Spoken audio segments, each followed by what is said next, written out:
Hello and welcome back to Bits and Bobs. In today's video I'll be showing you my entire collection of pre-decimal pennies, the bronze pennies from between 1860 to 1967 and the proof one in 1970. There are many years, over 100 years they were made, and I have every single one, every single penny from 1860 to 1970. A wonderful collection that I've built up over many years, and I'll show you the whole collection right now. As I say, I'll first show you every single penny ever made between 1860 and 1970 that I now have in my collection date run, and then, after showing you that, we'll expand the date run onto this lovely new fresh tray, and I'll expand it before 1860 to the older, larger copper pennies. Exciting times, very exciting indeed, but let's begin now. I'm going to go from the newest to the oldest, counting back with the pennies until we can expand it to those pre-1860 ones. So, let's begin with tray 3 of 3. So I did tease the 1970 penny, it's not actually a circulating one, made in this proof set here, as we can see, among others, for a farewell, but it does technically count as it is a penny from the pre-decimal times, and I do have it here in the proof set.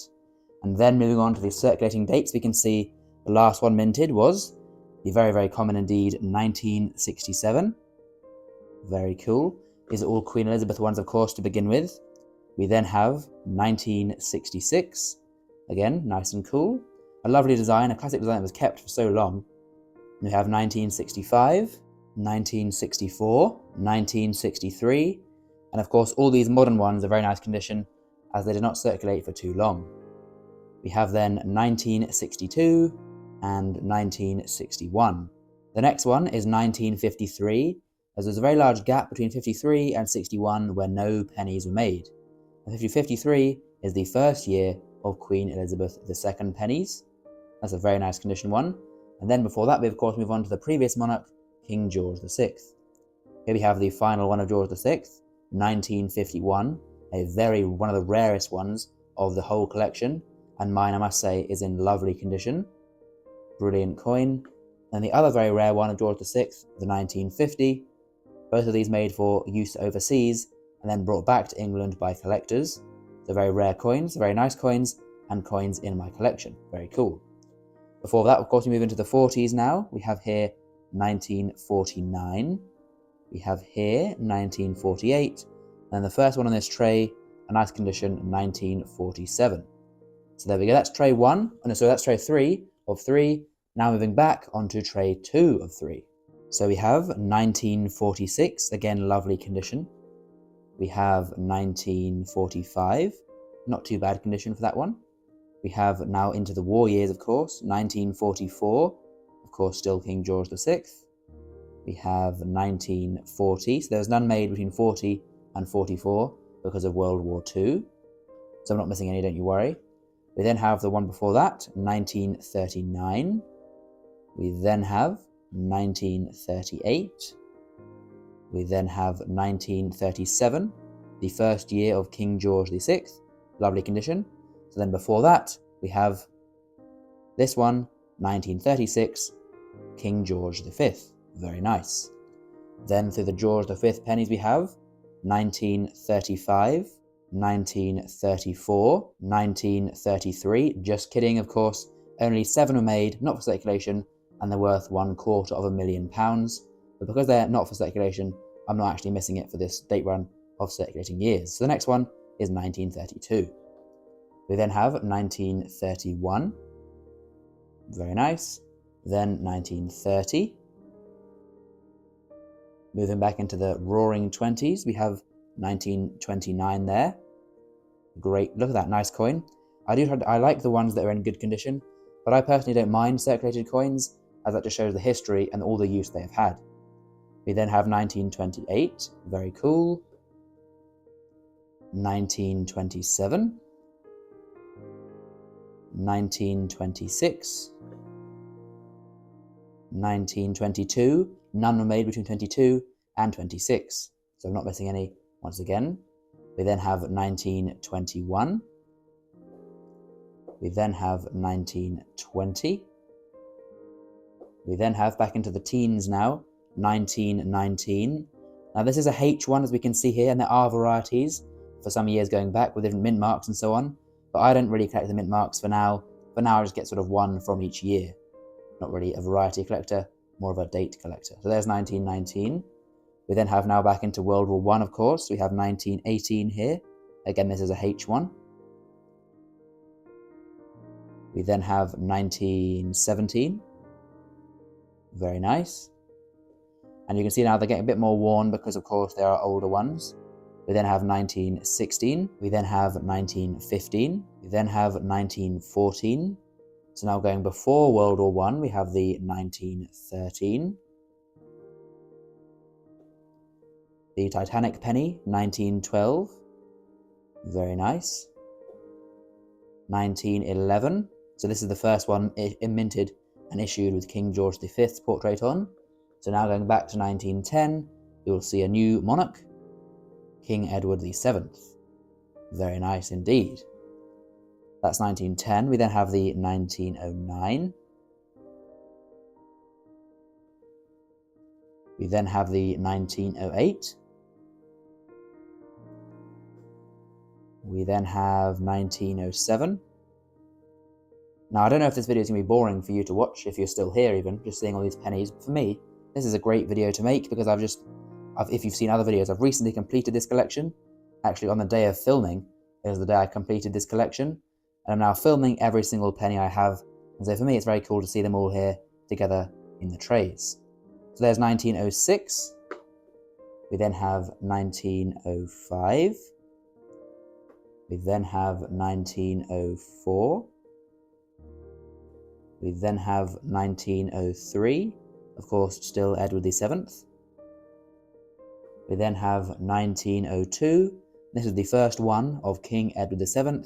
So before 1902, we now move in to the Victorian veiled head pennies. Here's one from 1901. Lovely coin indeed, with the veiled head portrait there by Thomas Brock. We then have 1900, so the turn of the century.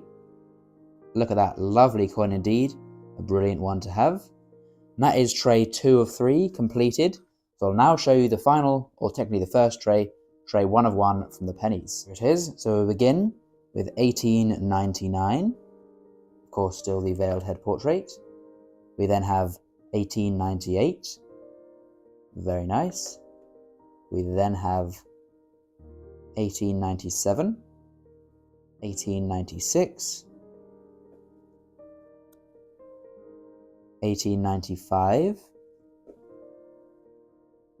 1894, and you can see now, just as a little quick note there, the size of the date did change. You can see large date before and smaller date afterwards. Just a little fun fact as we go back. We then have 1893, we then have 1892. Now, by the way, that was the first year of the veiled head. So now before that year, we have the young head of Queen Victoria. Very nice indeed. This is by Leonard Charles Wyon. So now we move on to the 1891. We then have the 1890. We then have the 1889. So back into the 1880s now. We then have a favourite date of mine, 1888, the 888 there. 888 date of Victoria, very cool. We then have the Golden Jubilee year of 1887. We then have 1886. This one's a bit worn for my collection. We then have 1885 there, a very nice coin. And then we have 1894. Then we get a bit more worn now as we go into the early 1880s and before. This is 1883, as we can see there. Then it is, of course, 1882. This has a H-mint mark. If you find one without the H-mint mark for this year, then you've got yourself a nice £30,000 coin. We then have 1881. We then have 1880. We then have 1879. This is actually my third ever penny of all pennies. I had a George VI one, this old Victoria one, and one other. But that was one of my very early pennies, so I do like to have that one for the memories of the beginning of the collection. We then have 1878. A bit of a better condition here for the 1877. Quite a nice one there, 1877. We then have 1876. Very worn for this one. Only really the date is visible for that. We then have, onto the penultimate row, a hold 1875. Definitely need an upgrade for this one. And all of these, by the way, Some of you will say there's no point collecting coins in this grade, and you may be right, but for me, it's not about the sort of investment for this kind of thing or just getting a nice collection for the future to sell on. For me, it was just all about collecting for myself and filling every gap. And of course, in the future, I'm by no means finished with this set here. I will always be looking for upgrades in the future of my collecting. But for now, it's just quite nice to have this set finished. So there we go, 1874, again very worn. Next up is 1873. Very nice. I love the feel of these coins. My hands are getting a little bit dirty, as you can see here, a bit of the red from the felt here and some of the coin, but just the feel of holding them is very nice. We then have 1872, a bit of a nicer grade one, as we can see there. Then we have 1871. This is quite a rare one of the rarer dates to find, 1871. Very nice. We then have 1870. Pretty cool. My most recent purchase, the final one I got for the collection, is the very rare 1869. This is a very rare coin indeed, but I'm honoured now to have it in the collection to finish the set of Victorian pennies. So there are only a few now, we're back to the 1860s already. We have here 1868, another scarce date. Then for the final row, the top row, we have 1867. Very nice. We have a bit of a shined up, sadly, 1866. Again, upgrade definitely needed for 1866. That was actually one of the first ones I bought. I remember buying this one sort of the day the antique shop opened after sort of lockdowns and stuff with the isolation. I went to the antique shop. This was one of the first coins I bought after that. A little bit of backstory there. We then have the 1865. Not too bad for this one, bit of a mark there. We then have 1864. One of the first ones I bought online rather than at the antique shop from the mixed bags they have there or loose coins. We then have 1863. Not bad grade, a bit sort of corroded perhaps, but pretty good condition. Then the final three we have here, 1862. Not too bad actually for that one. We then have 1861. Very nice. And then the final one, for a long time my oldest coin in my collection was this 1860 penny. But there it is, the first date, 1860, the first year of the new bronze penny. So there is my full collection, and now, as promised, I will bring in the new tray, move things about, and begin to, put the paper in and sort of sort things out for expanding the collection with just a click of my fingers, and we'll see that ready to go to fill in the gaps of the pre-1860 pennies. Let's have a look. So the penny collection is all reorganized. Here is tray 3. You can see very luckily all fit on with only 2 gaps to spare. This runs from the latest one, 1967, right the way back through to the early one on this tray there is 1915. Very nice indeed. Then moving on to tray 2 of 3, we have this tray here, as you can see, looking very nice, all very full. And then we can see this is this runs from before, of course, the 1915 is the 1914, and then all the way back from 1914 on this tray goes until 1875. So 1875 to 1914, all the pennies there, very nice. And then tray 1 of 1, now as you can see has the additions of all the gaps for the pre-1860 pennies. So for those of you that don't know, this is the 1860, but before that they were much larger, heavier, full copper and much thicker indeed, so much larger coins, but luckily do just fit into this tray. And we can see that I've got a few of them, the 3 here, 1 up there, that's a George IV one, these are Victoria's, and then 2 George III examples, including the cartwheel one there. So this is running from the cartwheel penny, the first ever copper penny, that just fit in the tray there. We've got the 1806 and 1807, for the other 2 George III's, and then got a few George IV's, one I've got, a few to get. We have 3 dates of William IV, and then some Victoria ones as well there to add in. So that's the next step for collecting pennies, to get these dates remaining.